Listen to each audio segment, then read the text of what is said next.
Well, good morning, everyone. How's everybody doing so far? How was the keynote address? I missed it. I was still finishing up my presentation. It was good? All right. Well, it's okay if we go ahead and get started? Everybody here, we're ready to go. All right. How many people here are excited about trying to find a way to build a recurring revenue model to help increase your overall revenues in your business? Anybody here excited about that? All right. Hey. So these are some of the things I want to talk about. I want to talk to a little bit about who we are. I want to learn a little bit about you guys, what you do. I want to kind of get into some of the terms and definitions that you might hear so that we're all talking the same language. Because it gets, there's a lot of those industry terms out there, and it's hard to understand where we're going with those things. I want to tell you kind of our story, how we kind of stumbled into the recurring revenue. It wasn't something that we planned from the beginning, but how we got there. And then what we call our recurring revenue plan, we call it managed VOIP services. And I'd like to say that we kind of coined the term, but I don't know if that's really true. So, and then what does our offering look like? And then we've got some of our other partners across the U.S. That are in here today, and I want to kind of give you some ideas of what they do, and because we all do it a little bit different, but I'll just show you that, and then if we have time, we'll get into some questions. So I don't know if you guys had a good time at the exhibit hall last night, but the lady there on the left, does everybody know who that is? Allison, right? So we were standing there, and she would just walk up and whisper in your ear, and you go, yes, I know who that is, right away. And then these guys over on the right here, did you guys get a chance to get your picture taken with those guys? Always a lot of fun. Now, I don't know if you guys know this or not, but this is a view out of my backyard right here. So everybody in Texas we have oil wells and cattle, in case you were wondering. A little bit about our company. Now, Michael Leblanc over here, he's number 2 in the country this year, but we were the number 1 guys for last year. So we've done more than 100 implementations. All right, thank you, Michael. We've done more than 100 Digium SwitchVox implementations. So the first thing I guess I should tell you is that we're not an Asterisk consultancy. We sell business phone systems, and that just happens to be the Digium SwitchVox product. So. And of course, we also do IT services and solutions. We have a managed services offering for IT for our small businesses. That is kind of we call it an IT outsourcing or managed services. So let's talk about you guys. So how many in the crowd are just true Asterisk consultants? You don't necessarily sell phone systems, but you do components and solve problems and all those kind of things. Got a few of those out here? All right. How many build, sell, and manage Asterisk phone systems that are kind of turnkey solutions? Okay, so we got a lot of those, all right. And how many SwitchVox partners out here? See a handful of those guys out there, all right. How many do other brands of phone systems? All right. And how many just realize they're in the wrong place? Anybody? All right, I just wanted to make sure I give you a chance to exit out of the room if you realize that you're in the wrong place. So here's some terms that I want to talk about a little bit, just so you guys know what I'm talking about when we go through the presentation. So recurring revenue, some people call it mailbox money or different kinds of terms, but basically it's just monthly or maybe even annual revenue that you sell one time and then you get to collect it every month. Now, ideally, you'd like to be able to collect it without having to do anything, but most of the time you got to do some services along the way. So examples would be selling cloud services or support contracts, managed services, IT outsourcing, all of those kind of things. So managed services, if you go to Wikipedia, you'll see a big, long definition. I didn't want to give you that definition because it's very cumbersome and I don't even know what it means. But in my mind, when I say managed services, I mean some type of outsourcing. We become the IT department for our clients, or we're handling everything related to their phone system. That's what we call managed services. That's my definition of it. So when you hear me saying that term, you know what I mean. I want to use the term PSA, or professional services automation. Does everybody have a PSA tool that they use to manage their business? How many Autotask users in here? Got a few? Oh, just me and that guy. All right. ConnectWise, got a few of those in here. All right. Anybody use TigerPaw? A couple of those guys. All right. What else? Does anybody else use anything else different? Salesforce. All right. Cool. And then I'm going to use the term RMM, remote monitoring and management. I call it network monitoring. So does anybody use level platforms in here? Just me? All right. I thought I was on the popular side of it, but I guess not. Enable partners in here? A few guys? No? Anybody use Kaseya? What do you guys use for monitoring open source? I'm sorry? Zenith, okay. Okay. All right. You guys are teaching me something new today that I didn't know. All right, so I like to say that we have an epiphany, and we really just kind of stumbled into the managed services recurring revenue model. So we started out as a kind of a break fix and projects company back in 2002. So we're actually 10 years old now. And we had that, I call it eat what you kill mentality, right? You'd get out there and you'd sell something and your revenue would go up and you'd deploy it. And then while you're deploying it, nobody's selling anything, right? And so your revenue goes back down and you're up and you're down. And it just really was very difficult to predict, kind of what our revenue was going to be. And then our clients really just treated us like another vendor. We weren't really a business partner for them. And so we were missing out on a lot of opportunities. The worst phone call I'd ever get was the customer calling me and say, "Hey, David, we just got a new internet service provider. They'll be installing that service in 3 days, and we need you to come out and reconfigure the firewall." And I would be like, "Well, crap, we sell internet service." And we missed out on it because we weren't engaged with that client at a partner level. We were just somebody they called when they needed help. So we wanted to get away from that.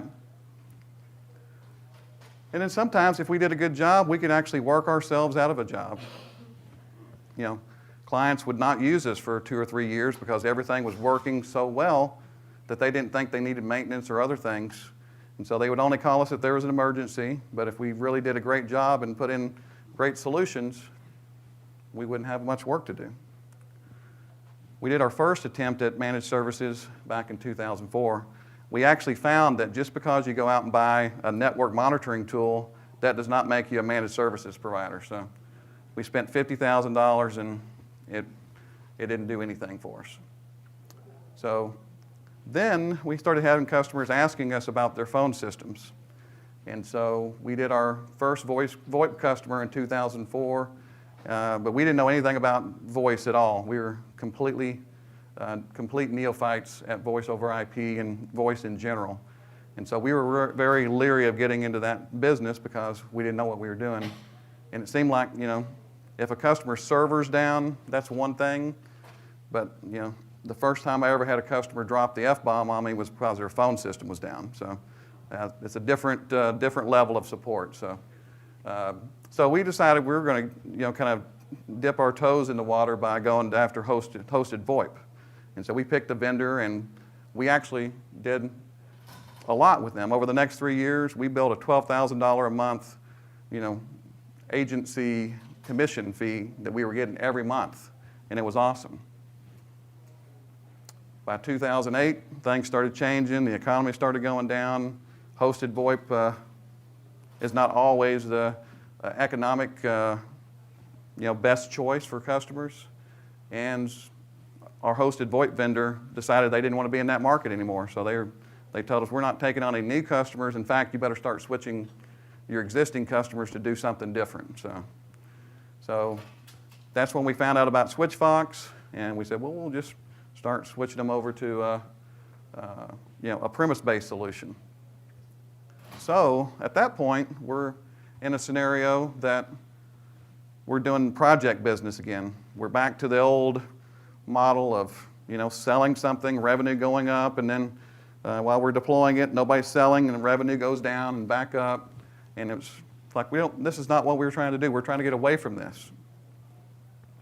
And at that time, we only offered support for the phone systems on a time and materials basis. And so we were getting support revenue, but it was very unpredictable. And then around that same time, we started trying to get back into the managed services on the IT side again.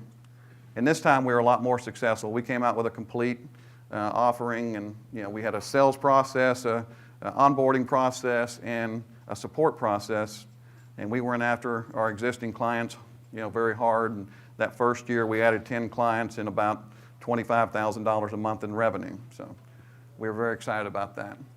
And then, of course, we started doing a lot more cloud services. Of course, we've been doing cloud services for a long time. We just didn't call it cloud, right? So probably all of us in the room here. But we really started getting into hosted email, offsite backup, different kinds of things like that.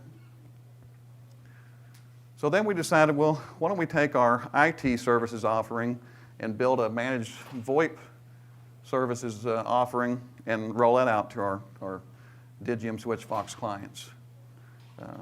Because we wanted to get that recurring revenue on the phone system side as well.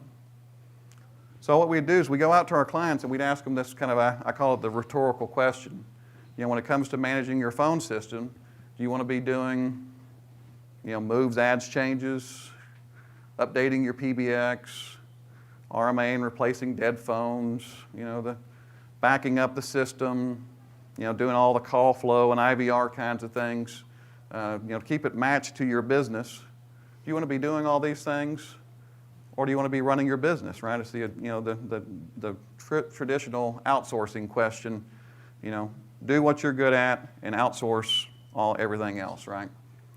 And so that's what we started asking our clients.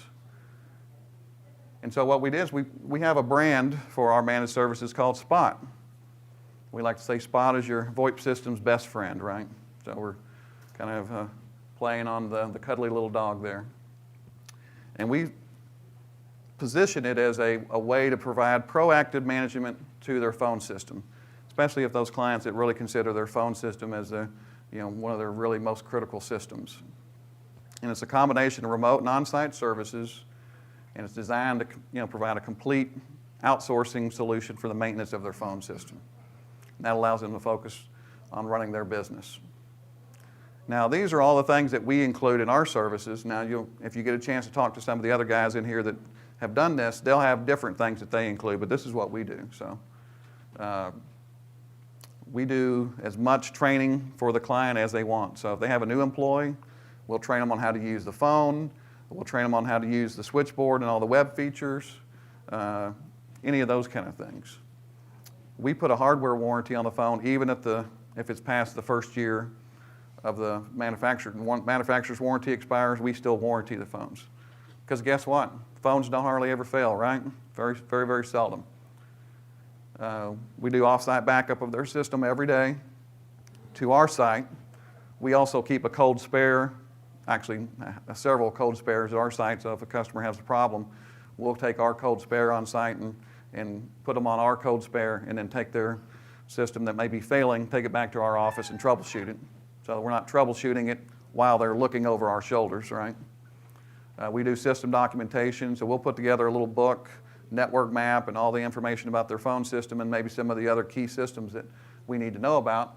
And then we put a copy at our help desk and we leave a copy on site. So a lot of our clients, we're monitoring not only their phone system, but we may also be monitoring their computer network as well, all their servers and network infrastructure and all those kind of things. And it's something that we try to do to make ourselves a little bit different is we tell the customer, we'll manage any of your vendors related to the phone system. So the carrier, so if there's a carrier problem, the customer doesn't call the carrier, we call the carrier. Anything that's related to that, we take care of it. So ours, we like to call it, one neck to choke. I think Michael, one throat to choke, that's it. So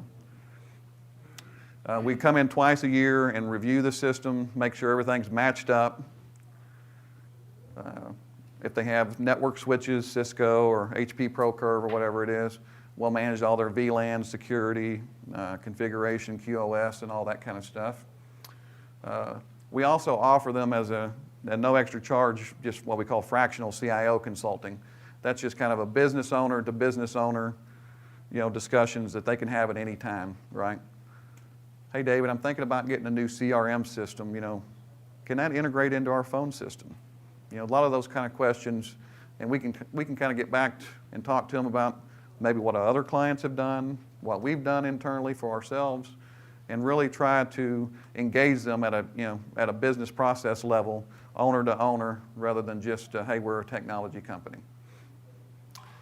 One thing that we do that's a little bit different sometimes is that if their phone system fails and it takes us 20 hours to recover it, that 20 hours is on our nickel and not the customer's nickel. So I tell the customer that's their insurance policy, because we don't ever want that to happen, and they don't want it to ever happen. So that really aligns us. We're both wanting the same thing. So, and we do all their help desk support. So basically, any problems or issues they have, they can call as much as they want. We don't bill them by the hour or any of those kind of things. Everything's all included in there.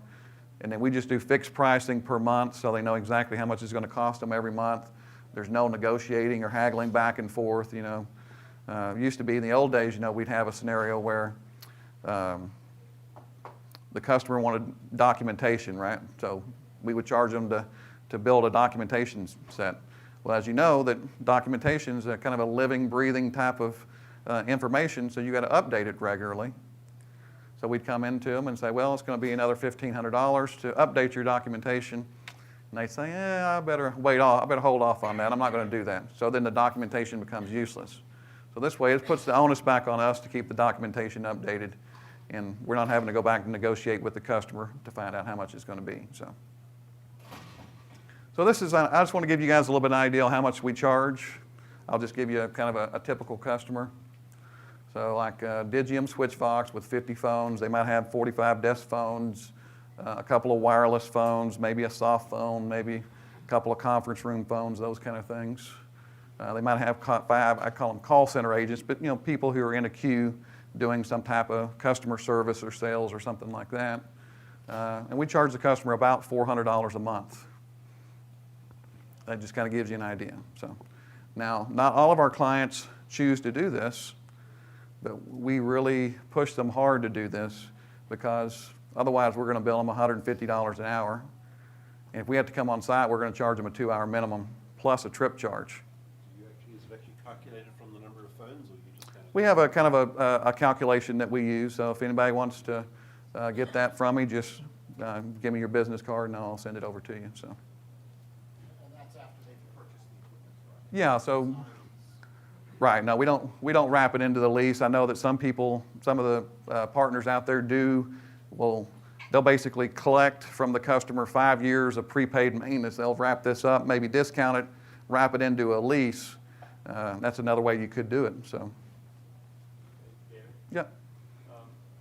In my commenting on the price, that's probably a $35,000, $40,000 sale.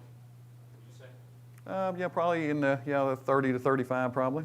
So our model has been to charge somewhere around 1% per month times the original full sale price. I got your information in here. So that would be about right. But we've been bumping it up now to 1.1, 1.2, up to 1.4 or more, because we don't undercharge. Yeah. Well, sometimes if you have a customer that's has more call center requirements, or maybe they're in a very high-paced industry like legal or financial services or something like that, they're going to be very high maintenance, you're going to charge them more. So I don't charge every customer exactly the same. I kind of have a starting point, then based on what I know about the customer, I might increase or decrease the price. And so I wanted to kind of give you guys an idea of what you need to get into the managed services business. And a lot of you may already be here, and if you have other things that you can think of, help me educate everybody here. So the first thing that we had to do is we had to establish a help desk, and we had to convince all of our clients that when they needed to open a ticket for support, that they call the help desk. They don't call the sales rep or their favorite engineer or whatever, but every ticket has to start at the help desk. And that's the hardest thing to do. I still get calls this week on my cell phone, My voicemail message says, if you're calling for support, hang up and call our help desk. But, I'll email them, I'll nudge them along very gently, but it doesn't work very easy. So we've actually got to the point now with a lot of our clients, if they call me, or even if they call the engineer will say, I can't start working on this until there's a ticket created. So a little more kind of thing, but we don't want the engineers creating the ticket, we want the help desk creating the ticket. So How about email? we do email, phone, whatever way they want to communicate with us. Now remember, we're in Texas, so there's a lot of personal communication is the style. So a lot of people like to get on the phone and call. So, but we'll do it whatever they want to do it. So, and really, I think one of the critical things that we see a lot of cases is lack of documentation. You guys ever go into a network and there's no documentation? I mean, how can you support something if you don't even know what it is? You don't even know where are the bodies buried? What's the IP addresses? What's the passwords? How is everything connected up? It's in Joe's head, and so for Joe, we need to create what I call the bus book, right? What happens if Joe gets ran over by a bus? And then the other thing that we had to do as well is we had to start doing a lot of implementation best practices. So when we're doing deployments, the worst thing is getting out and to doing a deployment and then realizing, oh crap, they needed paging, or they needed a phone in the kitchen and there's no data drop there, or all these different things, or they had message on hold that was on a regular analog interface, and we don't support that, right? So we got to get that into MP3 or whatever so we can get it uploaded into the system. So we do a lot more work on the front end now than we used to, primarily because we made all the mistakes several times and finally learned to do some of those things. So, but I'll be happy to share that information with anybody else that would like it as well. So, and then I think at a minimum you need to have a PSA and an RMM so that you have some visibility into your customers, what work you're doing for them, and if there's a problem or an issue that you're being notified of it.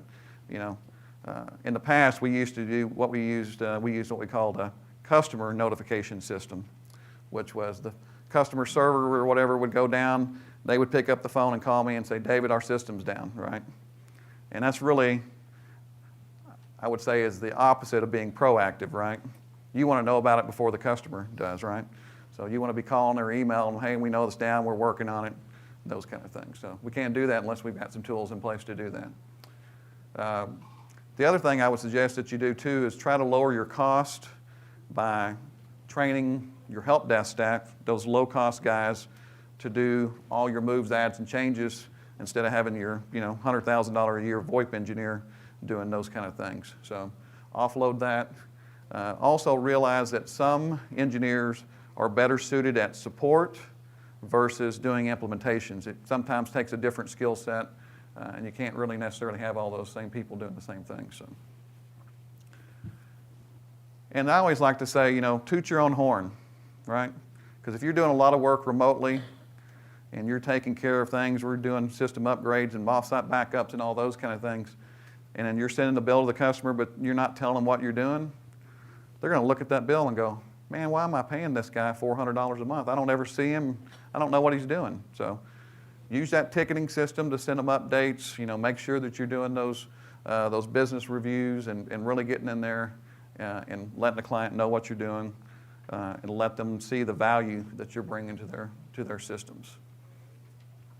And then the other thing I would suggest is, there's great partners in here that are not in your geographic area. So, network with those guys, pick their brains, find out, what their best practices are. I always like to ask, what's the thing not to do, right? What did you screw up on so I don't screw up on the same thing? So if I can learn some of those things, I feel like I can really, make good progress. And so I'm going to give you some examples of what some of the other folks do out there. Bema Services, they're down in Houston.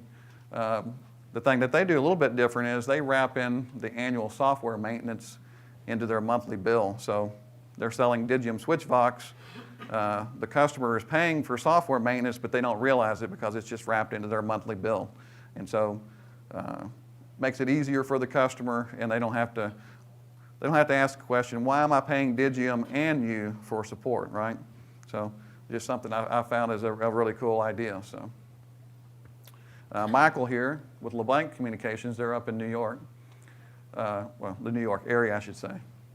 But he bills a percentage of the original installation price monthly. He's talking about 1%, but he's adjusting that to depending on the type of customer and some of those things. And he does another thing I think is really smart, is that he automatically collects payments every month by ACH debit. So he doesn't have to worry about collections or any of those kind of things. And so I'm already jealous already, so because I'm not that smart.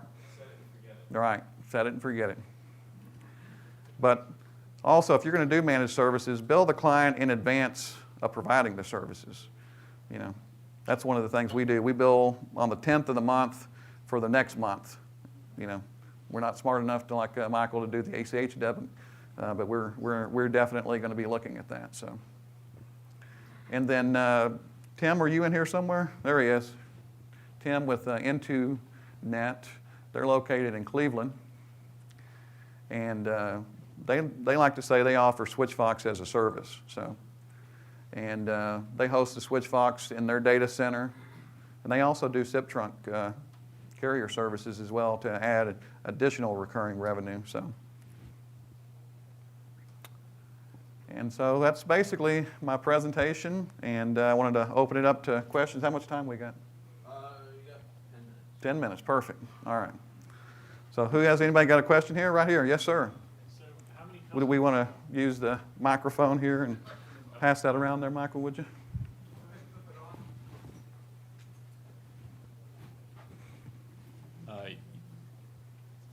Is it? Okay. Yeah, so I was going to ask, how many customers do you provide managed VOIP services for that you didn't actually initially sell the PBX? I mean, do you go out and get those customers? We do that as well. I've got about 5 customers that we do managed VoIP services that are Cisco like UC 500s and Call Manager Express. So we didn't do those installations originally, but we do the support for those. And then we also have various SwitchVox implementations that we didn't do the original installation for that we do. They came to us for support, and then we sold them our managed services plan. Any other questions?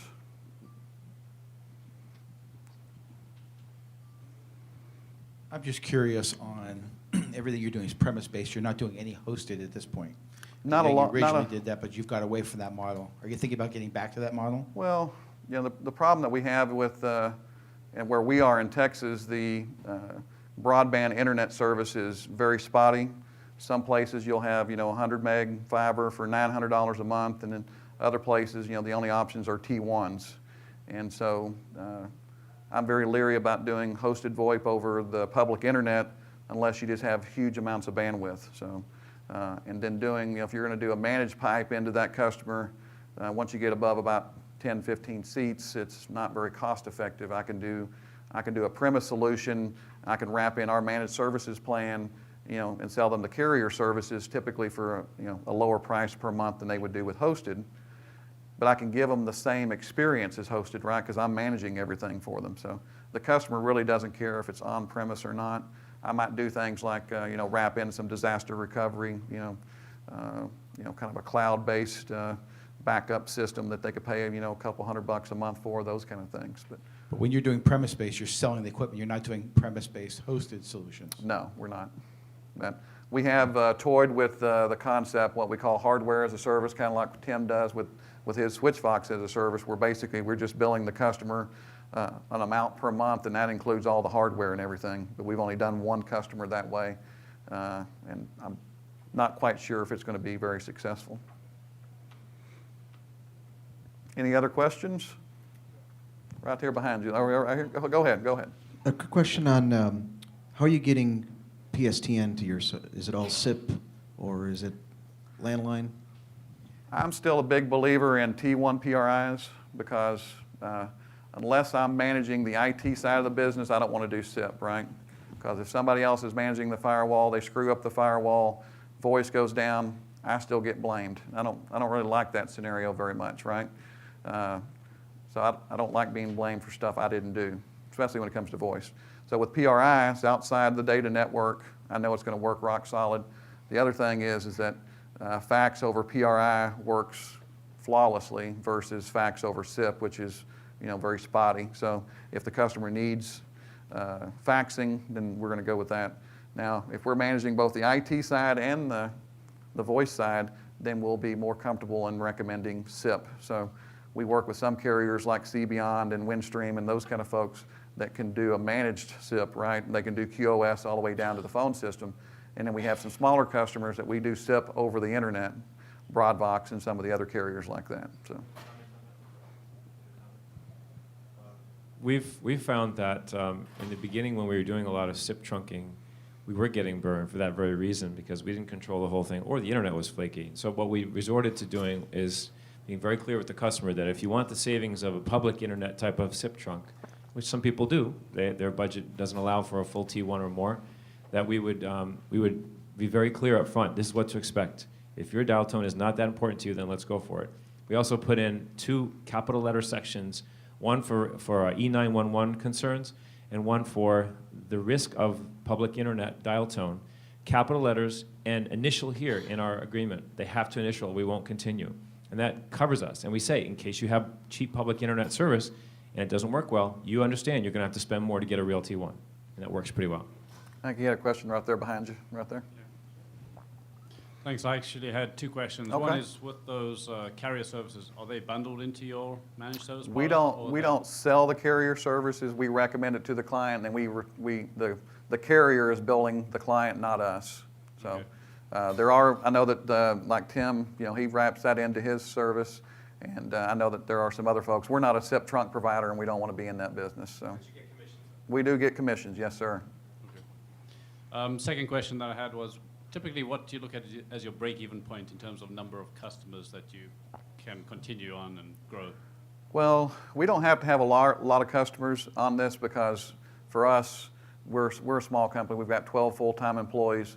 The main reason I wanted to get into this was that I wanted to get to that point where I'd have enough recurring revenue to pay for a second voice engineer, so I didn't have just one. So that was kind of my primary, reason to get into this, was to get to that point.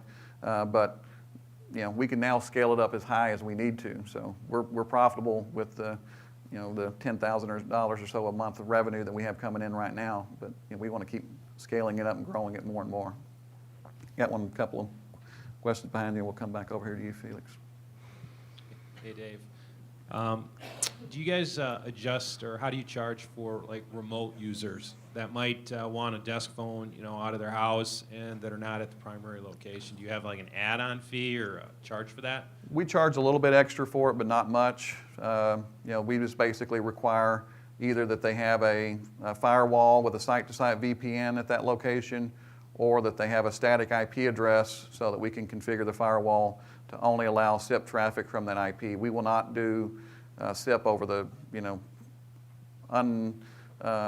unsecured internet. That's just something that we refuse to do at this time because we've had clients that we didn't install their systems, but they had toll fraud charges, and so if a customer has a T1 and somebody's hits them with a SIP attack, they can tie up all of those channels on that T1 and make calls to some international country and really ramp up in a few hours thousands and thousands of dollars of calls. So One more question. right here. You mentioned you have one engineer. We have 2 now. You have 2 now. What did you do when your engineer was out, vacation, sick, and you required his services? You were it? I was the backup. Okay. That's when you're a small business owner, those are the things that you do, and you want to try to get past those so you can go on vacation and those kind of things. So. David, thank you very much. All right. Folks, we're going to have a coffee break now over in the expo hall.